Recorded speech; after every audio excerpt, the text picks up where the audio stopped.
awareness was the first, not even I know, awareness was the first stage for me. I had to become aware of the imbalance in my life. I had to be so uncomfortable and sick and tired of being sick and tired that it got to a place where I knew something had to change, and that something was nothing external. It was everything internal. And that just prompted certain dialogues within where it's like, how do I want to show up? What makes me feel the most authentic? How do I feel most comfortable? You know, is it by doing this? Is it by doing that? No. And it's just asking yourself certain questions, because at the end of the day, the hardest thing you're going to work on is going to be yourself, and it's going to involve a lot of healing and a lot of addressing traumas that may come up. Why are these traumas coming up? Why am I being triggered right now?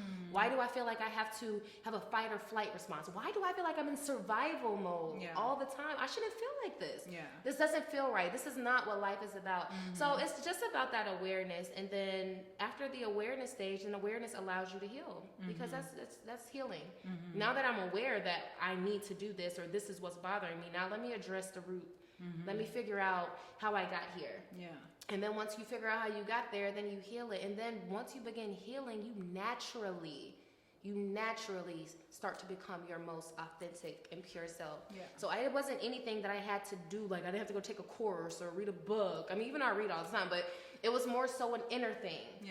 Once the dialogue happened and the healing was prompted, naturally all of my divine feminine attributes and traits just started coming out, and I started showing up different.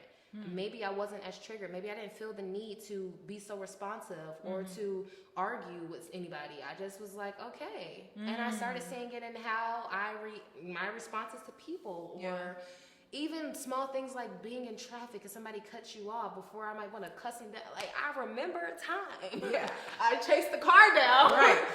And now it's just like, okay. And you just brush it off. And it's like this non-combative, non-resistant energy where it's just like you let things go, you just are, and then you feel the most gracious when you're just being. You know what I mean? Not in your ego, not worried about things, not living in the future, anxiously awaiting something that may never happen, not living in the past, reliving trauma after trauma. That's not going on right here, right now, in the current moment. So I just started telling myself, you know, where are you right now in this moment? What's wrong? Nothing. Everything is perfect right now. And when you realize that, and you can come from that space, then you lose the anxiety, and you lose the traumatic experiences that you've been through, because all that's important is the moment that you're in right now. And then in that moment, you're just present, and you're being. You are in the present. You're not doing anything. You're just present. And the femininity just flows that way.